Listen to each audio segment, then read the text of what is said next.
Hello and welcome all. हामीले पहिलो भिडियोमा ल्याटेक्सको इन्ट्रोडक्सनको बारेमा केही सिकेका थियौँ। अब ल्याटेक्सको लागि ल्याटेक्स चलाउन अथवा ल्याटेक्स प्रयोग गर्न हामीले कुन चाहिँ सफ्टवेयर राख्नुपर्छ आफ्नो कम्प्युटर डेस्कटपमा भनेर हेर्न जाँदैछौँ।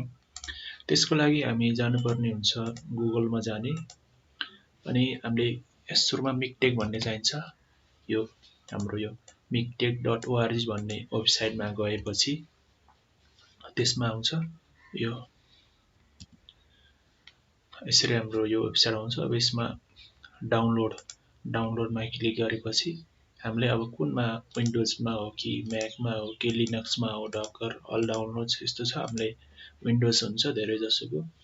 अब त्यो विन्डोज अटोमेटिक डिटेक्ट हुन्छ। त्यसपछि हामीले डाउनलोडमा क्लिक गर्यो भने यो इजिली डाउनलोड गर्न सकिन्छ। हामीलाई फर्स्टमा चाहिने सफ्टवेयर भनेको यो हो।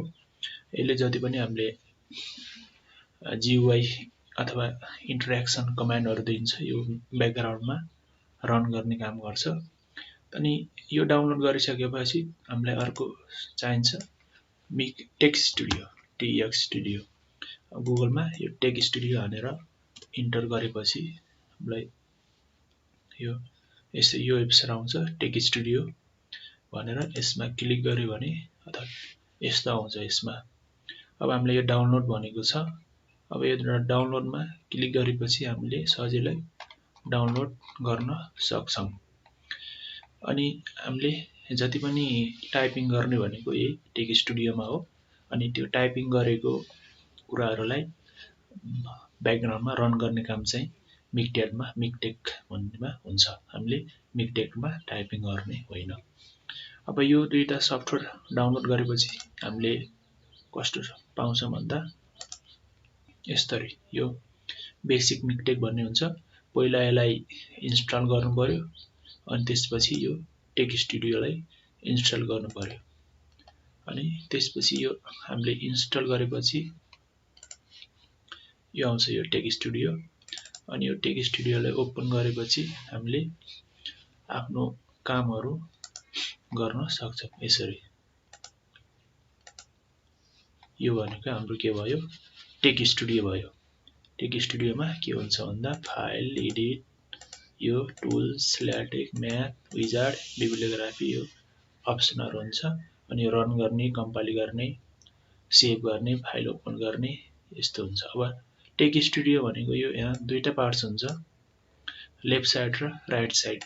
यो भयो यसमा हामीले जति पनि कमान्डहरू दिन्छौँ त्यो आउटपुट यो भागमा देखिने गर्छ। यो भनेको पिडिएफ भयो। अब जस्तै यो हाम्रो के भयो, यो राइट साइड भयो। यसमा के हुन्छ, आउटपुट आउँछ। त्यस्तै अब यो लेफ्ट साइड भयो। यो लेफ्ट साइड यो हाम्रो के भयो, लेफ्ट साइड। यसमा हामीले धेरै डिफ्रेन्ट अब हामीलाई चाहिने ल्याटेक्स कमान्डहरू अथवा टाइप गर्छौँ। टाइप गरेपछि रन गरेपछि बल्ल हामीलाई आउटपुट आउँछ, यदि एरर छैन भने।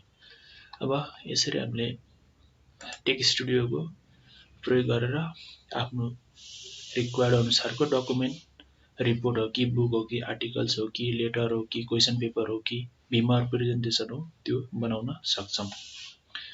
आजलाई यति नै। अब नेक्स्ट भिडियोमा हामीले यसलाई कसरी चलाउने भनेर सिक्न जाँदैछौँ। Thank you for watching.